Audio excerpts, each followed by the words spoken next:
Chapter 15.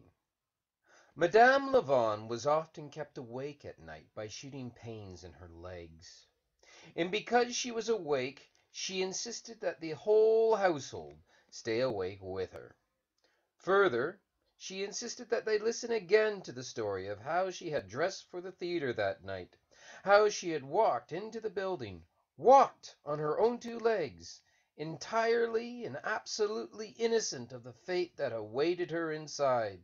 She insisted that the gardener and the cook, the serving maids and the chambermaids, pretend to be interested as she spoke again of how the magician had selected her from among the sea of hopefuls.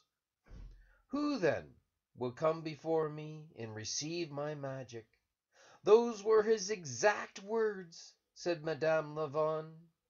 The assembled servants listened, or pretended to, as the noble woman spoke of the elephant falling from nowhere, of how one minute the notion of an elephant was inconceivable, and the next the elephant was an irrefutable fact in her lap. Crippled, said Madame Lavon in conclusion, crippled by an elephant that came through the roof. The servants knew that these last words so well, so intimately, that they mouthed them along with her, whispering the phrases together as if they were participating in some odd and arcane religious ceremony. This, then, is what was taking place in the house of Madame Lavon that evening when there came a knock at the door, and the butler appeared beside Hans Ickman to announce that there was a policeman waiting outside, and that this policeman absolutely insisted on speaking to Madame Lavon. At this hour? Said Hans Ickman. But he followed the butler to the door, and there, indeed, stood a policeman, a short man with a ridiculously large mustache. The policeman stepped forward and bowed and said, "Good evening. I am Leo Mitten. I serve in Her Majesty's police force. I am not, however, here on official business. I have come, instead, with a most unusual personal request for Madame Lavon." "Madame Lavon cannot be disturbed," said Hans Ickman. "The hour is late, and she is in pain." "Please," said a small voice. Hans Ickman saw then that there was a boy standing behind the policeman, and that he held a soldier's hat in his hand. "It is important," said the boy. The manservant looked into the boy's eyes and saw himself, young again and still capable of believing in miracles, standing on the bank of the river with his brothers, the white dog suspended in mid-air. "Please," said the boy. And suddenly it came to Hans Ickman, the name of the white dog, Rose. She was called Rose, and remembering it was like fitting a piece of a puzzle into place. He felt wonderful certainty. The impossible, he thought. The impossible is about to happen again. He looked past the policeman and the boy and into the darkness beyond them. He saw something swirl through the air, a snowflake, and then another and another. "Come in," said Hans Ickman. He swung the door wide. "You must come inside now. The snow has begun." It had indeed begun to snow. It was snowing all over the whole city of Baltese. The snow fell in the darkened alleys and on the newly repaired tiles of the opera house.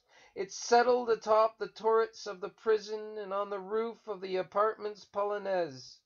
At the home of the Countess Quintet, the snow worked to outline the graceful curve of the handle on the elephant door. And at the cathedral it formed fanciful and slightly ridiculous caps for the heads of the gargoyles, who crouched together, gazing down at the city in disgust and envy.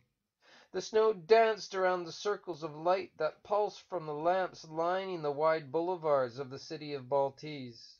The snow fell in a curtain of white all around the bleak and prepossessing building that was the orphanage of the Sisters of Perpetual Light, as if it were working very hard to hide the place from view.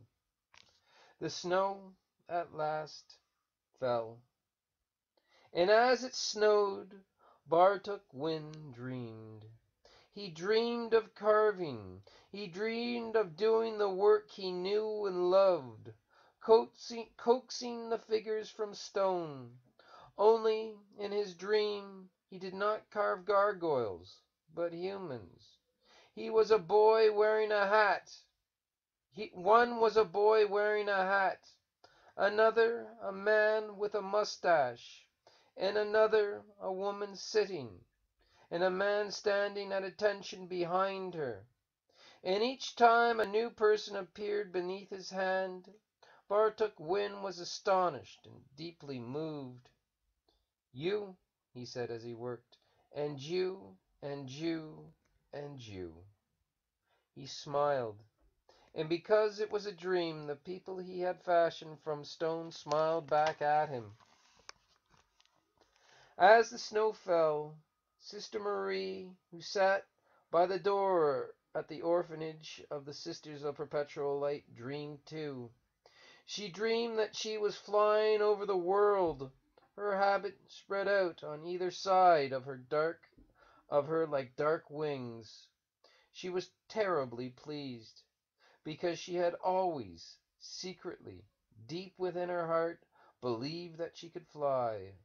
And now here she was, doing what she had long suspected she could do, and she could not deny that it was gratifying in the extreme. Sister Marie looked down at the world below her and saw millions and millions of stars and thought, "I am not flying over the earth at all. Why, I am flying higher than that. I am flying over the tops of the stars. I am looking down at the sky." And then she realized that no, it was the earth she was flying over, and that she was looking not at the stars, but at the creatures of the world, and that they were each, beggars, dogs, orphans, kings, elephants, soldiers, emitting pulses of light. The whole of creation glowed. Sister Marie's heart grew large in her chest, and her heart, expanding in such a way, allowed her to fly higher, and then higher still. But no matter how high she flew, she never lost sight of the glowing earth below her.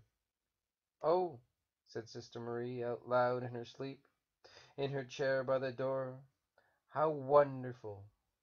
Didn't I know? I did. I knew it all along."